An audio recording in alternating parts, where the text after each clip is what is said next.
There you go.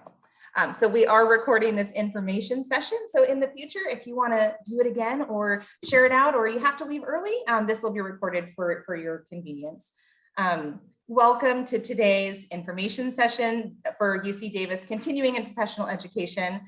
We are today talking about our Python for Data Science Web and Core Programming professional concentration, and we're excited to share a little bit about it with you. And I've got some guests joining me today, but before we dive into who we are, I would love to hear a little bit about who you are. So I just have a prompt to start. Would love to know what brought you to this session today. Maybe it's how you heard about us, how you heard about this information session or our Python program, or even the reason you want to learn Python. There should be an opportunity for you to chat with us, and I'd love for you to go ahead and put it in the chat. Let us know what brought you here today. There's also a Q&A forum, and so you can feel free to add it in there, but the chat would be the best option. And let's see here. As you guys are putting in your chat, oh, perfect, thank you. Marvin, let us know that the chat is working. Perfect. Thank you, Marvin. You are awesome. So as you guys are putting in there what brought you to this session today, I'm going to go ahead and introduce kind of who we are and what we're doing here today. We're going to talk about general career trends with Python, give you a Python programming overview. What is our program? How is it made up? And see what questions you have within that. I'll give you a few little bit of detail within some of our course descriptions, what the different courses are, who's teaching them, and some program enrollment details. But I think the most important part of this information session today is going to be at the end, time for questions. Any questions that are on your mind, we are here for you. I mentioned a second ago, we have a Q&A box, and so feel free to use that throughout the session. If you have questions that come to mind, put it in the Q&A. We'll either answer it on demand or we'll make sure we have time at the end of the session to answer that for you. As you are considering the Python program, and you might have questions that come up to you after this information session, we have staff that's available to help you, and I want you to know that. We have a student services team that's available Monday through Friday from 8 to 5, and they can help with any questions that you might have. And I am Crystal Babelwall. I'm your program advisor for the Python professional concentration. I'm here at your service to help you. I have a Calendly link I'll put in the chat later on towards the end of the session where you can set up a one-on-one appointment with me. And I'm here for you today and anytime after that. The other person that we have with us today from our programming team is our program director of our technology, engineering, and data portfolio, Alex Lowry. So for a moment, I'm going to turn it over to Alex. Alex, thanks for being here today. Perfect. Thank you, Crystal, for setting this up. This is a really great start to the program. This is our inaugural run of Python at UC Davis. And as Crystal says, I'm the program director. I direct our technology, engineering, and data portfolio within UC Davis Continuing in Professional Education. And prior to coming to Davis 5 years ago, I worked as a product owner running an ed tech software development product, which had a number of development teams working on it. And so I've seen firsthand the importance of programming languages in multiple contexts. My job now is to look at what Sacramento needs and what the Sacramento area needs. And I do a lot of research, a lot of jobs research, a lot of skills research, look at multiple data sources. And this slide here shows a compendium of what we found just at a high level in looking at needs for Python. Now, a lot of jobs are very portable now. And so, you can work throughout California or the US as a developer or as a data person. And California still, though, by far throws the most jobs. And this data represents searches for jobs which have Python as a skill requirement within the job requisition. And California had the most with 200,000 requisitions last year. In the Sacramento area itself, we have about 5,000, and there tends to be somewhere between 7 to 10 times the number of technology jobs in the Bay Area, just 70 miles away, as there are in Sacramento area. And so we can be a kind of a home working place for Bay Area jobs as well. If you'll go to the next slide. And I think for folks on the call, you might be interested in the types of jobs that that are requesting Python. And this is the list of the top 10-ish. There are many more, but they kind of fall into two clusters. There's development types of jobs, software developers of all types, ranging from people working on web applications to full applications. A lot of them are in quality with the DevOps engineering. And then the data side of development throws a lot of jobs too. So data scientists are high on the list here. Further down on the list, not shown, are data analysts and other types of data jobs who are using Python libraries to help them to analyze data. So the overall, our assessment is that the job opportunities for the Sacramento area for Python are strong. About 10% of the jobs shown we're looking for people that were entry level. So there's a full range from entry level opportunities to highly experienced engineering opportunities. Let's go to the next. On the engineering side, as you learn about programming, if you haven't been there yet, you will probably often go to the Stack Overflow site to see what other people have thought about problems that you're trying to solve. And Stack Overflow runs a survey every year of thousands of developers worldwide. And Python, in the 2020 survey, the last one that's been published, still ranked as the top language that people wanted to learn. And these are all the full ecosystem of people that are around the development task. So it's a pretty holistic view. But the fact that it's such a large number of people want to learn it just is a good indicator of the utility of the language in multiple contexts. Crystal, that's what I have to say about the job opportunities for Python, or the demand for Python. And that's what drove us to want to do this program. So what we've got in the program is a holistic program. It's a professional concentration. It gives you depth in the program, starting from foundational skills through multiple applications in data analysis and data analytics. And ultimately, you'll be able to create portions or whole applications for use in web development contexts or in analytics contexts. And we feel that that's going to be very useful for people that are looking to break into or further their career in either data applications and jobs or engineering types of jobs. Back to you, Crystal. Thank you so much, Alex. That's awesome. And I had some awesome comments I was reading in the chat too. So thank you everyone for weighing in on kind of what brought you here today. It looks like some people are looking for kind of a new career direction. Someone mentioned that they've learning about Python from scratch and land some jobs. A former UC Davis student currently working as an analytics consultant, looking to build out their skills, interested in opening up career options. Yeah, I mean, really, you can see from the Stack Overflow survey, having these skills of Python really will open up a lot of career options. And new to programming, would love to learn kind of what Python can do to help me further streamline working processes. We're going to hear from one of our instructors a little bit later, who can probably share a little bit about what Python's done for him, and learning more about computer programming and opportunities. So thank you for sharing that in the comments. If you can and have a second, I'm so curious, Alex mentioned that there's generally two streams of people looking for Python programming skill sets. Software developers kind of on that side, and the data side, maybe data scientists or data analysts. If you want to drop in the chat what side you're on, are you on the software developer side, or are you on the data side, or maybe you're on a different side and we didn't represent that? Let us know so we can capture it next time for our presentation. And I'll kind of keep review of the chat and let you know. While you guys are dropping that in the chat, I want to talk a little bit about our program. So this Python for Data Science Web and Core Programming Professional Concentration is made up of 5 core courses. To get the professional concentration, you have to take all 5 courses, but there's some flexibility in the order that you can take them in.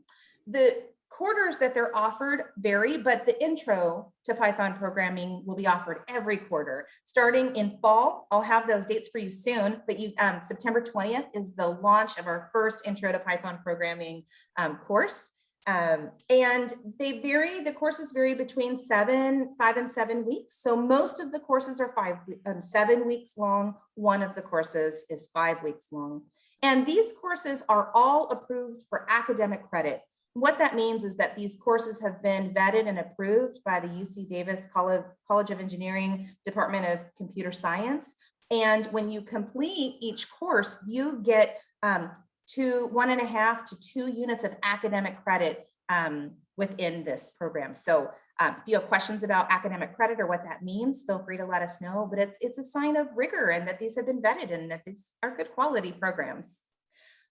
The program is fully online, so you will never have to go to an in-person location, makes it convenient for you. But what we call an asynchronous format. And what that means is that while it's online and you can do it at your convenience, the modules or the individual weeks roll out week by week. So Monday of the first class, you're gonna get that week 1 information and you'll be in that class with the students doing concurrent discussions, projects. So you're really going through it with the same group of people in the same timing, but maybe you need to do school in the evenings or on weekends and you have complete flexibility as to when you can do the work, watch the recorded lectures and do the project-based assignments around it.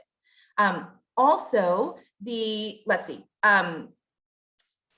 sometimes people ask questions about like, how much time should I plan to spend on coursework? So I wanted to make sure and answer that up front.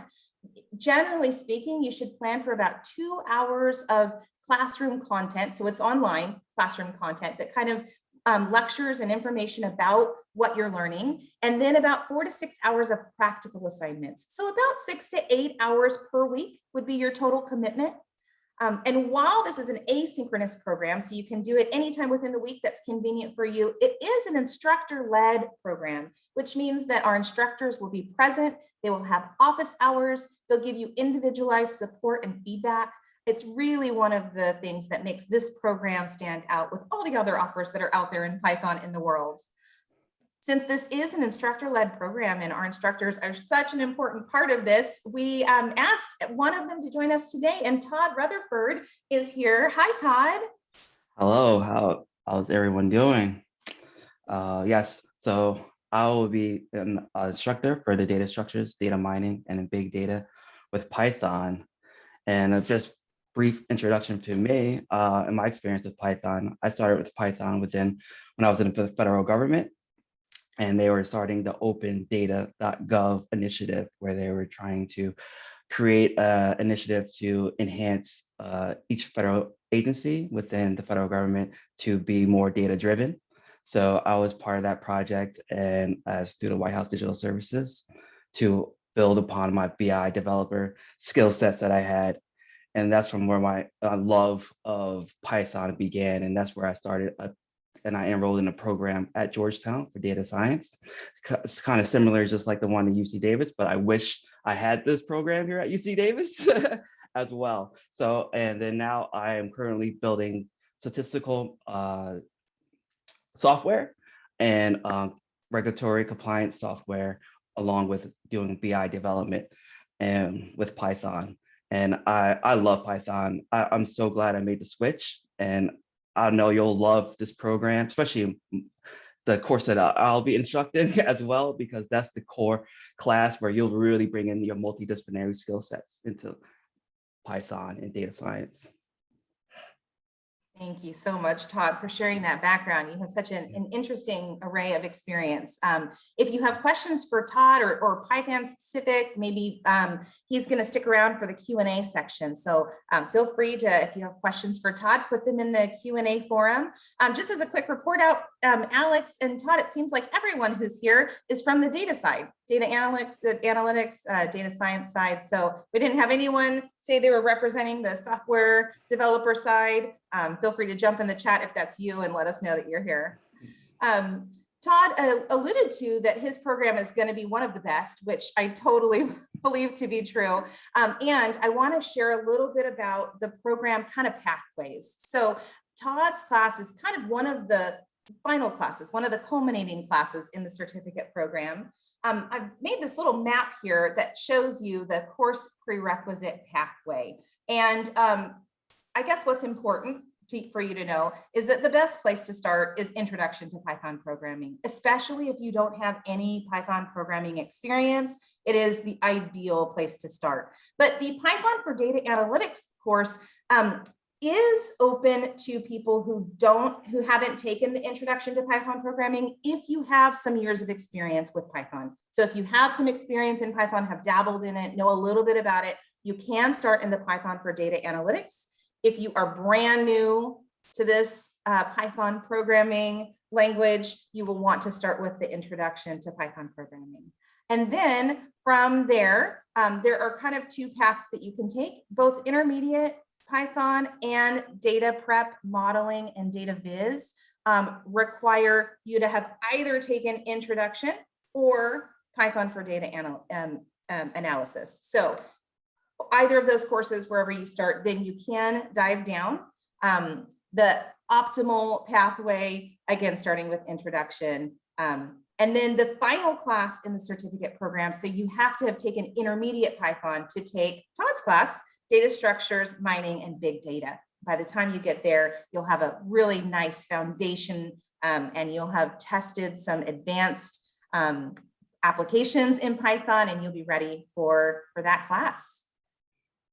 Well, I put together a quick poll just because I'm so curious to know, do you have any Python experience? And I'm curious where people will be starting in this program. So if you can just answer this quick poll that I put together, maybe you're self-taught, maybe you've taken some classes, there's lots out there, or you have some on-the-job training, or you've never touched Python in your life, and that is why you're here today.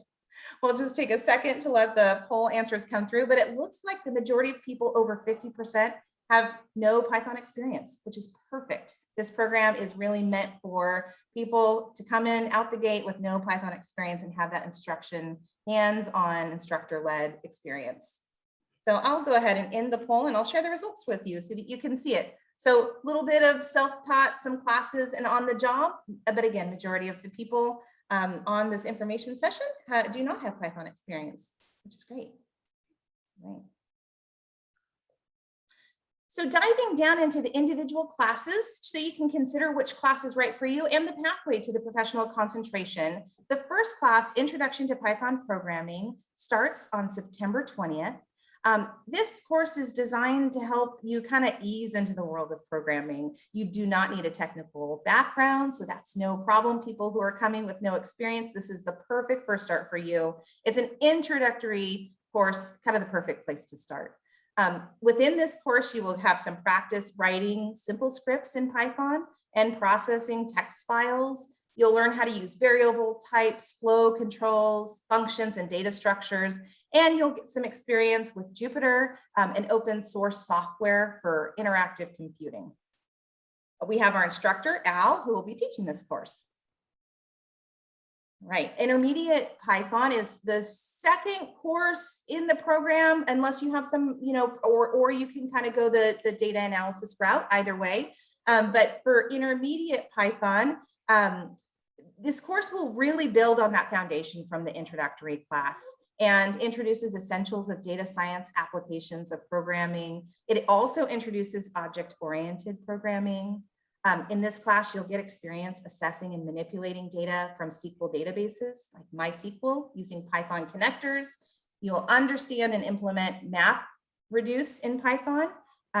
You'll get some exposure to machine learning concepts with Amazon Elastic MapReducer, which is an Amazon Web Service tool for processing big data and analytics. And you'll get some experience analyzing data with Python pandas and using big data frameworks, just very generally, very high level, because you'll dive deeper into it later in Todd's class.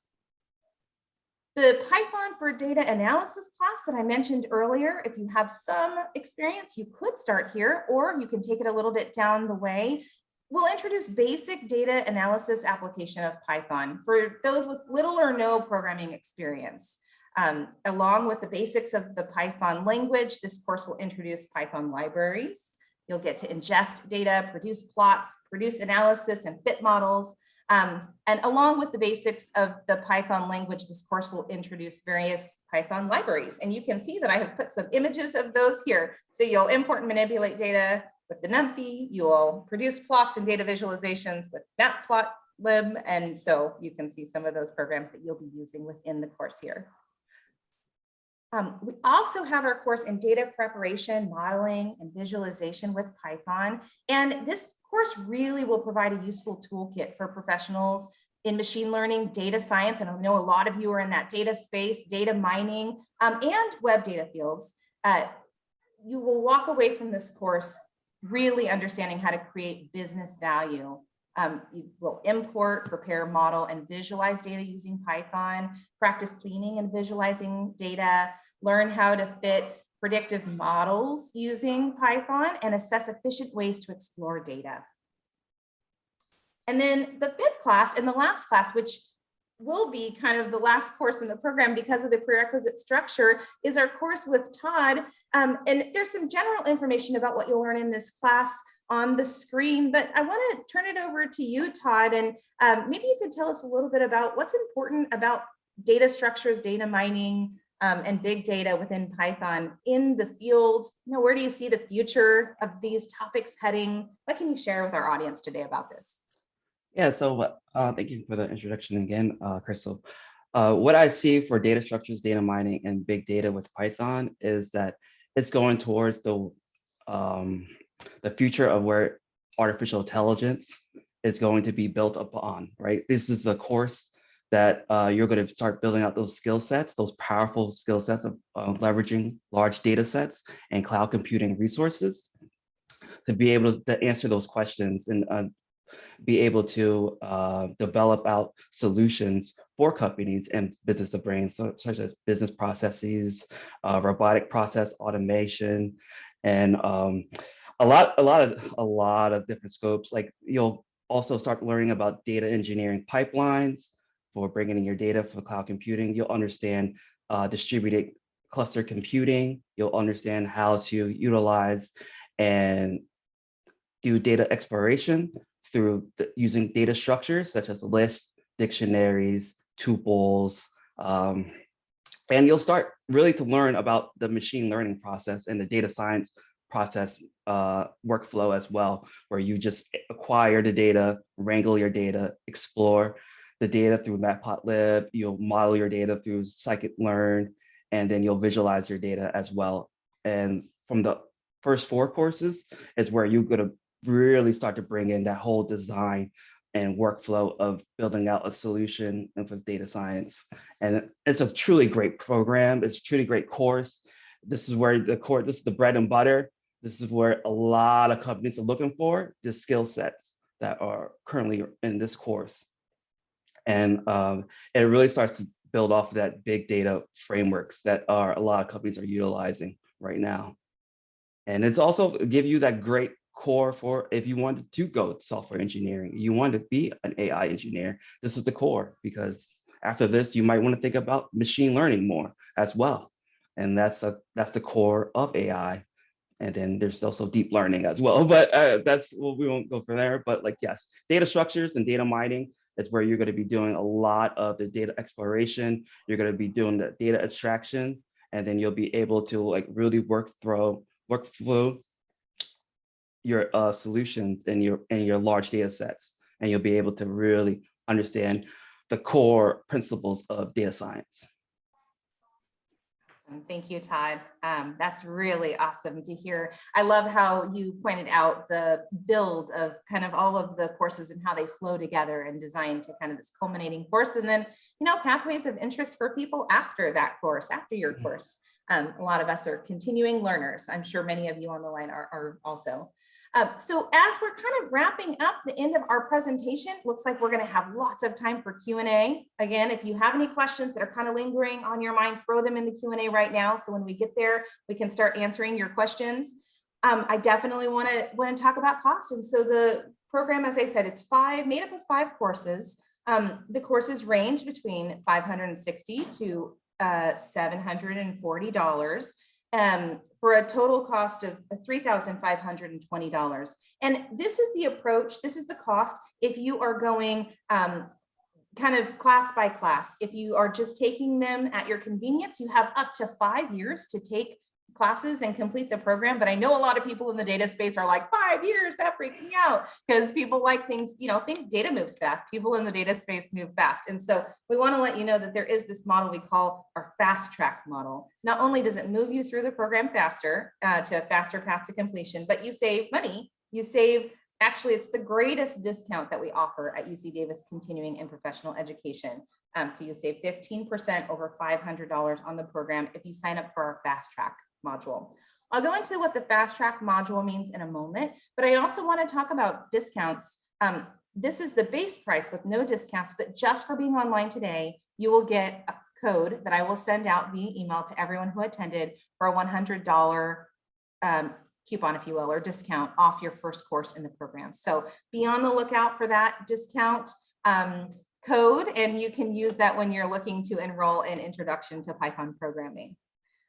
So the fast track program, what that does is it says, if you want to get this program done the fastest, here's how you'd need to take it based on our course launch dates. And we've set this program up so that the courses run concurrently. So you can see Introduction to Python, September 20th through November 1st, and then November 8th, the next week, you're diving into the next class. So the classes don't overlap at the moment, but they run concurrently. You would take 2 courses in our fall quarter, ending in December. Then you would take 2 courses in winter quarter, ending at the end of March, and then just 1 final class in April that ends in May to finish up the program. The fast track pricing with that $500 discount brings it to under $3,000.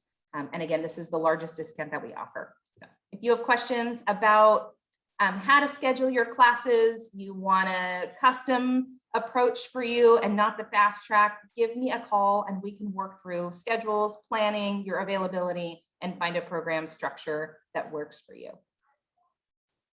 Right. Oh, and then this program, in addition to having being a professional concentration with academic credit, is also a badged program. And what that means is as you go through the program and complete various discrete skills that you'll be learning and the culminating professional concentration at the end, you will get a digital badge.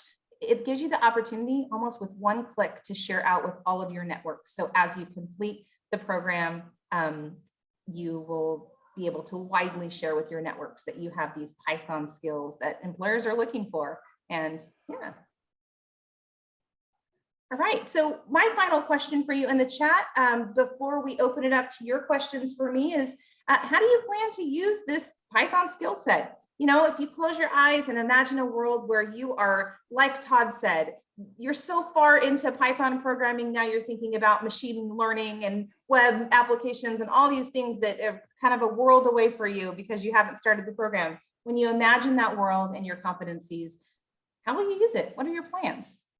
Feel free to put that in the chat. We'd love to learn kind of your future aspirations and where you're thinking about going with this. And if you don't know, if you're just taking it step by step, that's okay. Let us know that too. So as you're putting that in the chat, we'll also give you a prompt for if you have questions, please feel free to put them in the Q&A box or in the chat, and we'll kind of go ahead and monitor that forum. Questions can be for me or Alex or Todd or just generally, and we will divvy them up and answer them as we come along. Alex, you unmuted. Did you have something that you wanted to add in real quick as people are? No, I saw some questions coming in but I had written down a question earlier. Ooh. When Todd, you were speaking. I just wondered if I could get that in first.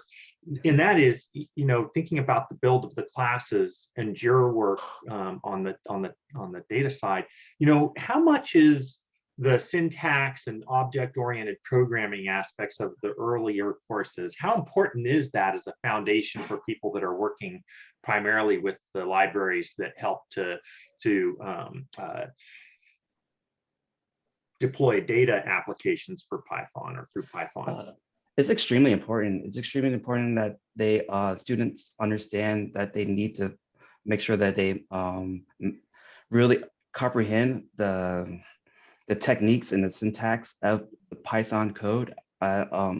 Because if you don't understand functions properly, you're not going to be able to move data to each step. If you don't understand the methods and classes and what a class is, a subclass is, it can really cause frustration. And as you move along in the program, it's going to really kind of not enable you to really enhance your skill set through each course, right? Because you'll still be struggling with just doing functions or still doing, still trying to understand what data structures are. You need to really grasp those concepts really early, because to do object-oriented programming, you already have to have those concepts down pat. And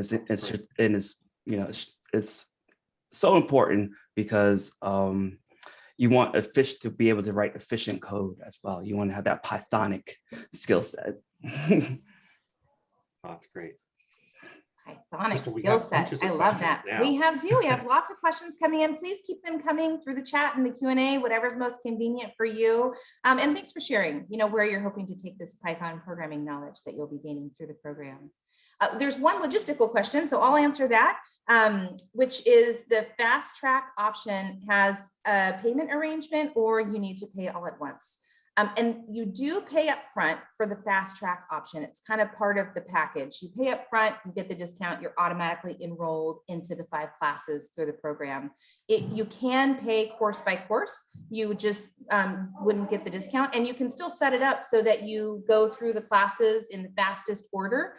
Just the discount is for the upfront payment, and we put you into the 5 courses for completion. So hopefully that's helpful, but there's definitely flexibility for whatever's most important for you to get it done fast and pay as you go, for certainly an option.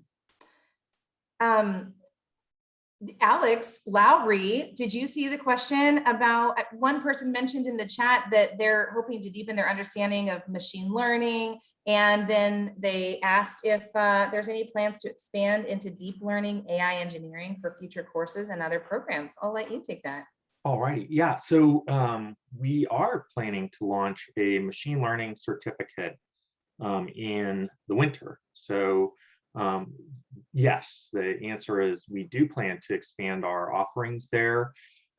We've assembled a really expert advisory staff, and we're configuring the program right now. So yeah, keep watching this space. We'll have an info session on that probably within the next 3 months. And then people could be taking it simultaneously, right, Alex? If they jump into Python in fall quarter, there'll be 2, almost 3 courses in if they take it in the fastest possible pathway by the time the machine learning rolls out. So they'll have a good foundation. Yep, that's correct. And there's absolutely going to be synergies in the programming, such that the skills that you would learn here will be applicable there. Let me also answer this question from Mode. I hope I said your name right. You asked about if it's possible to email the recorded class, and I followed up. Do you want this session or actual class materials? And you said both. So the answer is yes. We are absolutely going to send out the recording for this session. The class itself will be hosted on a learning management system, and the lessons won't be emailed out. They'll be you'll be able to access them on demand from the learning management system, and you won't be able to see them as preview. But let me just describe this a little bit. As Crystal said, it's you get a lot of the lectures are recorded. There's a concept called flipped classroom learning, where in a regular classroom, you go to the class, the teacher talks a lot to you, and then you go home and do your practice work, right, on your own. In flipped classroom, on your own, you get the concepts that the teacher will tell you, and you do that on your own through recordings, and then you get with the teacher to go over your practice assignments or to troubleshoot problems that you're encountering, which is really important in programming and can help to accelerate the learning process. And so that's what we've got here. You'll watch concepts and procedures through recorded video lectures. And then if you're in the 5th class, you'll meet with Todd during office hours and live synchronous sessions to actually troubleshoot work.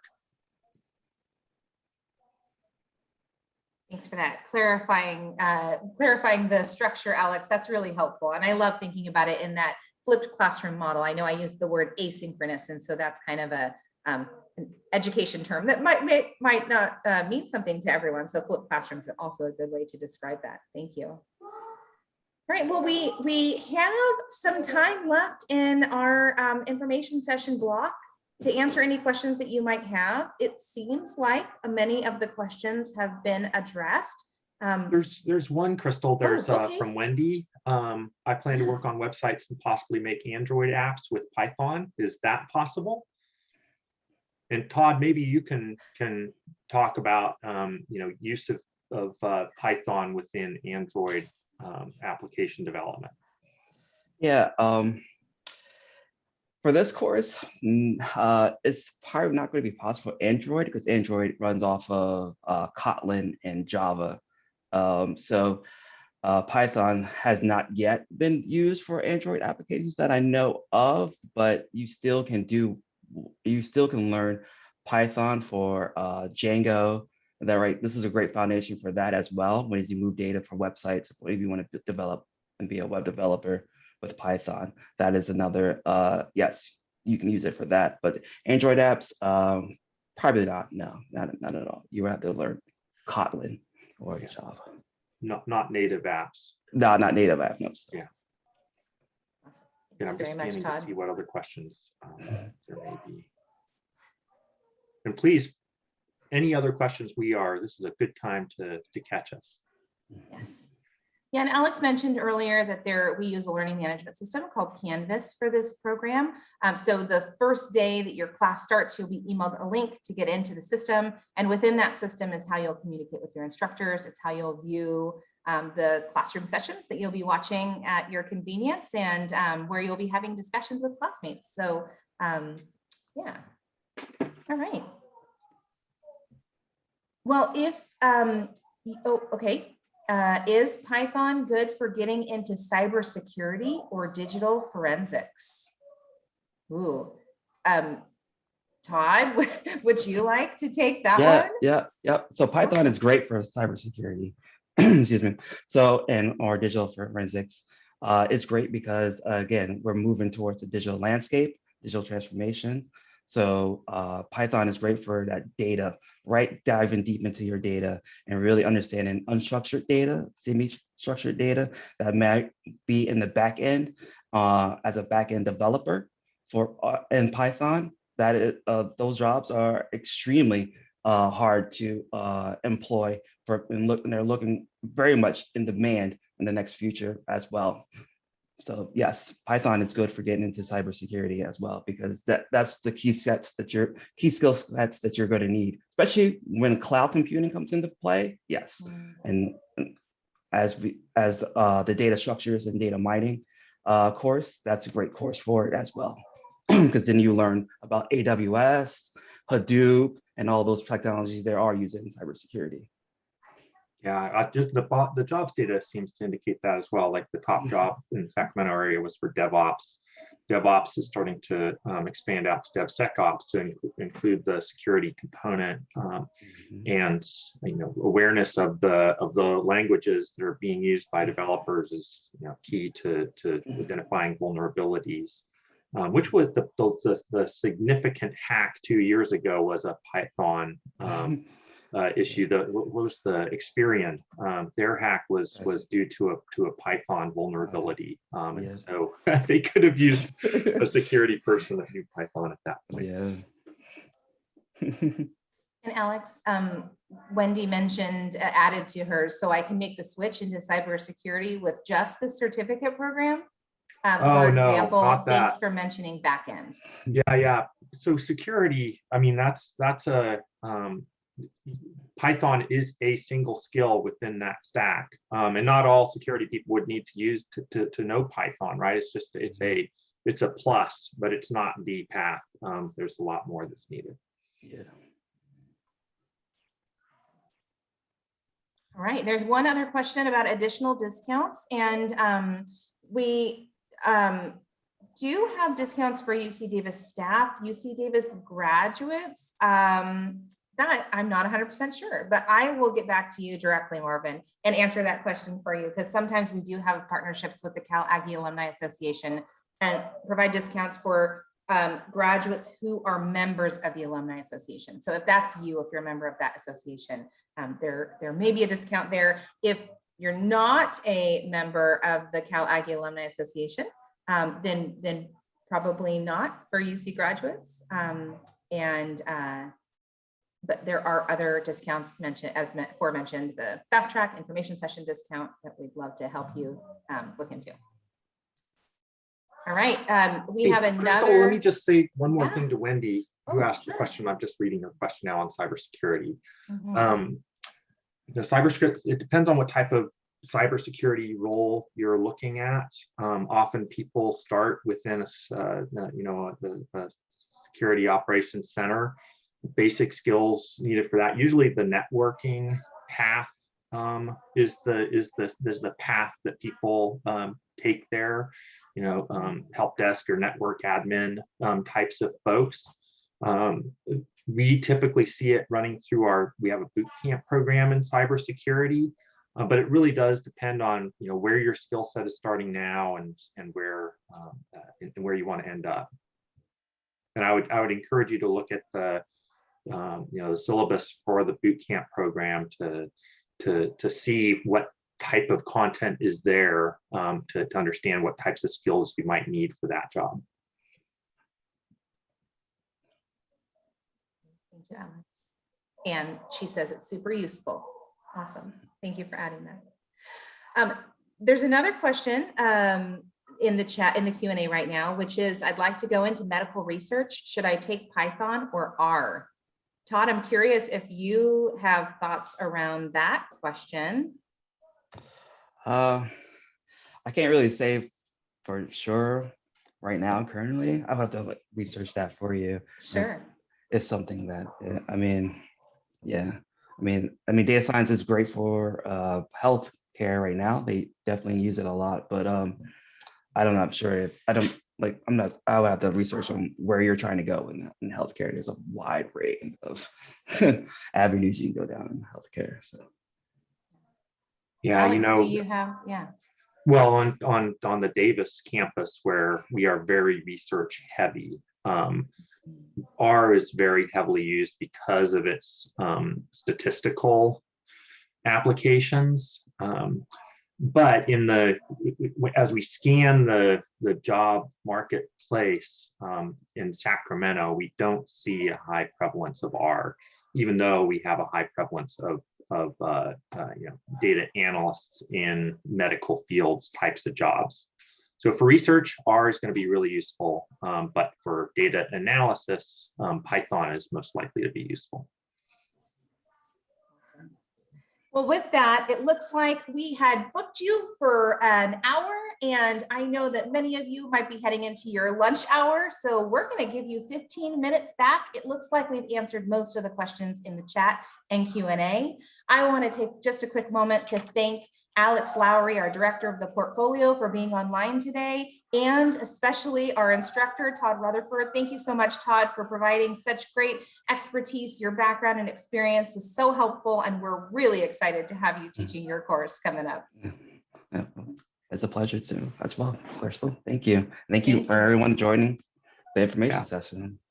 Indeed. Thank you all for joining. Yes, the biggest thank you to you for being online today with us. Again, I'm Crystal Babawal. If you have questions, feel free to reach out to me directly. I know I said I would put my calendar link. You can book an appointment with me in the chat, but I think I might just send it in the email that I'm going to send out to you with the link for our information session discount code. So look for that. I'll also put the recording to this session in there in case you want to review it or share it, anything. But thank you all for being here today. We really do look forward to seeing you in our classes coming up, and look forward to meeting you and making your acquaintance, hearing more about your goals.